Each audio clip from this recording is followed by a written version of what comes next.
About a week or so ago, I was out here picking up some dog crap, and I noticed these weird looking spots in the lawn, some funny pink circles that just didn't look like they belonged. I'd never seen them here before, so I knew something was up.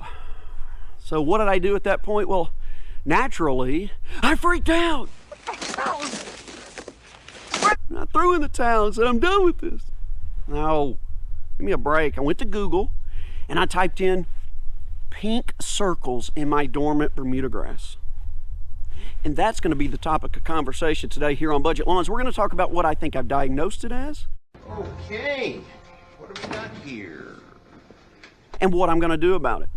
So if you find any of this information helpful, please give me a thumbs up, comment down below, and subscribe if you haven't already. All that stuff really does help out the channel. So let me let you get a look at what I'm talking about so you can see what I see. Look at that. That doesn't look right, does it? These little lighter colored circles in the dormant Bermuda grass. You know, at first I didn't pay much attention to it when I saw just a couple of them. I thought, well, that's kind of weird. A few little light spots. That's not really anything. And then they started growing in number. Not so much back here in the backyard. There's one. But really in the front yard. So this backyard faces south, gets a little more sunshine, dries out a little faster, whereas the north side of the house, the front yard, it stays pretty well shaded most of the day. It doesn't dry out very quickly when we get rain or snow. We've had a lot of clouds, a lot of rain. We even had some snow already early in November, which is abnormal for that time of year. It's been pretty humid, lots of moisture. Pretty cool for the most part, not cold. The ground hasn't frozen yet, and it hadn't been warm. So you combine all those things together, and from what my research tells me, and this is going to sound hard to believe because I didn't really believe it myself, but I knew this had to be fungal of some sort, and I think it's pink snow mold. What you just said is one of the most insanely idiotic things I have ever heard. But that can't be the case, man. Like, you haven't even had snow cover. You know, that only happens up north where the snow cover, the snowpack is around for months at a time, and then when it finally melts, we see the pink snow mold. Did you know that you don't even have to have snow cover for pink snow mold? What?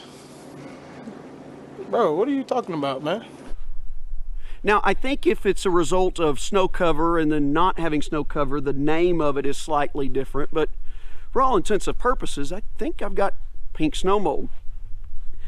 My research tells me that temperatures in the 30 to 50 degree range, wet with rain or the little bit of snow that we've had, moisture, turf not drying out, can still cause pink snow mold. So all that kind of fits into that bubble. And that's what I think I've got. Not as bad back here, but in the front yard, let's go take a look at it. It is much worse. Now, I've mentioned already, Sally, you're not going out there. You're not going. I've mentioned already that this front yard is about to get a complete makeover, hopefully before next season. So, not a big deal. Not worried about it here. Not even worried about in the backyard. But here in the front, I mean, you can see the spots. Much more frequent in number. There's these weird green spots too. Oh, those are weeds.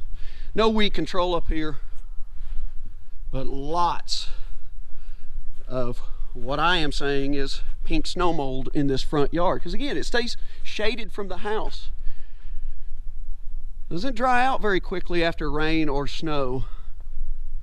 So I think that's why we've got a lot more up here than we do in the back. So we think that's what it is. What are we going to do about it? Now, could we have prevented this past fall with a preventative fungicide? Sure, I suppose I could have.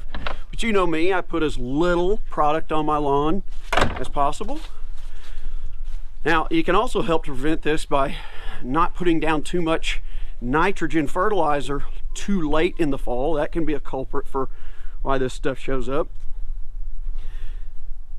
But should I run out at this point, go get a fungicide to try to cure it? You already know what I'm going to say. I'm going to say no, absolutely not. From my understanding, this is mainly a foliar disease. What does that mean?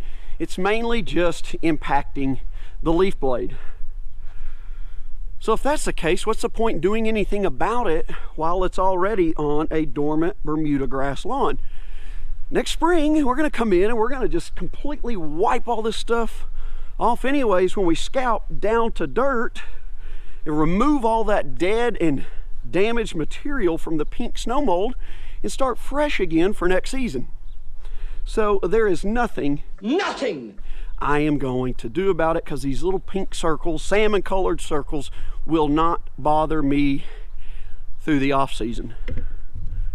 And then not to mention that all these conditions we're going through right now, and cool and wet and all that, once we get into the warmer, drier conditions of late spring and summer, this stuff can't survive in those conditions anyway, so it won't even be a concern. All right, that's what I think it is, and that's how I'm going to deal with it. If I have missed the mark anywhere, or you think this is something other than pink snow mold, I'm an idiot! You're an idiot! please comment down below and let me know if what I'm saying does not jive with what you think it is. But for now, that's my story, and I'm sticking to it. It's going to wrap it up for this edition of Budget Lawns. I appreciate you being here. As always, your support does mean a lot to me, and I hope to see you next time.